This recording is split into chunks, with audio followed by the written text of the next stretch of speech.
তো আমি এখন যাচ্ছি হচ্ছে ত্রিবেণীতে যাওয়ার উদ্দেশ্য হইলো যে আমি বাইক সার্ভিসিং করাইছি, ওইখানে আমার কিছু টাকা বাকি ছিল, মানে এক্সপেকটেশনের উপরে খরচ হয়ে গেছে।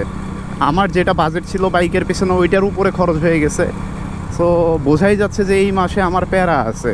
আমার যে আমি পকেট মানি টোটালটা হচ্ছে বাইক সার্ভিসিংয়ের জন্য খরচ করে ফেলাই, আর সামান্য কিছু টাকা থাকে ওইটা দিয়ে আমি প্রতি মাস চলি।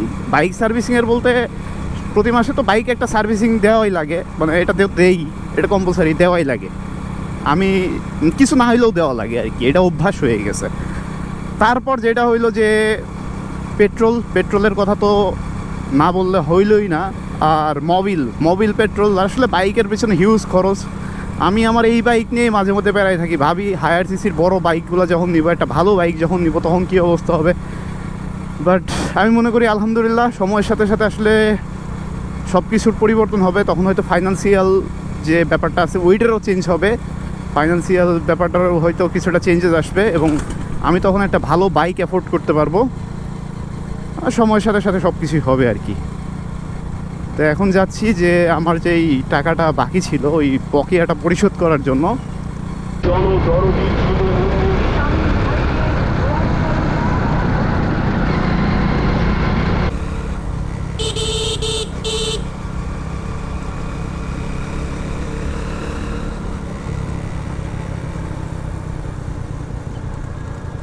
প্ল্যান করছিলাম যে চুয়াডাঙ্গা যাব, এখন কনফিউশনে পড়ে গেছি যে চুয়াডাঙ্গা যাব কি না।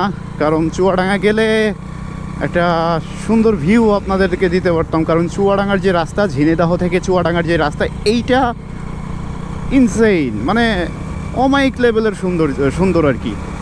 লাস্ট যেবার গেছিলাম ভালোই লাগছে, হয়তো বা প্রথমবার গেছিলাম দেখে ভালো লাগছে এরকম কিছু না, রাস্তাটা আসলেই সুন্দর। বাট এখন ভাবতেছি যে যাবো কি না, গেলে কি হবে। আর ডে লাইট কমে আসতেছে, এখন বাজে কয়টা, 5টা 5:30 6টার দিকে, 6টা বেজে যাবে কিছুক্ষণের মধ্যে, 5:30 বাজে মেবি। তো ভাবতেছি কি করা যায়। সো এখন মাগরিবের আজান দিচ্ছে আর আমরা বের হইলাম চুয়াডাঙ্গার উদ্দেশ্যে। চুয়াডাঙ্গা যাচ্ছি হচ্ছে আমার একটা ফ্রেন্ড আছে শাহরিয়ার, ওর সাথে দেখা করব। আমি চাইছিলাম যে হচ্ছে দিনের বেলা যাব, মানে 2টার দিকে বের হইতে, তাইলে কি হইতো যে আমি একটা ভিডিও করতে পারতাম। বাট আমি যেহেতু শাহরিয়ারে অলরেডি ফোন দিয়ে বইলা দিছি যে আমি আসতেছি, তাই সন্ধ্যার ক্ষণে বের হওয়া। একদম শুনশান রাস্তা। এখন যে রাস্তাতে চলে আসছি এই যে এইটাই, এরপরে আর কোনো মানুষজন নাই। গাড়ি আছে দেখতেছি একটা, একদম শুনশান রাস্তা। এই যে আর কোনো মানুষ নাই, একদম চারিপাশে মাঠ। আর ওই যে দেখো চাঁদ দেখছো, এই রাস্তাটা আমার খুব ভালো লাগে। সবাই বলবে এটা খুব ভয়ঙ্কর একটা রাস্তা, বাট আমার কেন জানি ভয়ঙ্করের মধ্যে একটা সৌন্দর্য খুঁজে পাইতে খুব ভালো লাগে। 7 বছর পর সেম কোনটাই বেশি? কি না মিটার স্কেল নেই মাপি যা, আমি নে 1 ফুট হলে বেশি আছে। চায়ের বিরতি চলতেছে। মজার ব্যাপার হচ্ছে যে এই দোকানটাতে 7 বছর আগে আসছিলাম, বাট আমার বাইক ছিল না, শুভর বাইক ছিল। তোর বাইক নিয়ে আসছিলাম না?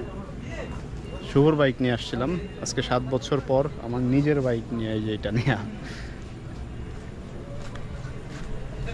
এটা নিয়ে আসছি, আর সেম দোকানের চা এনজয় করতেছি।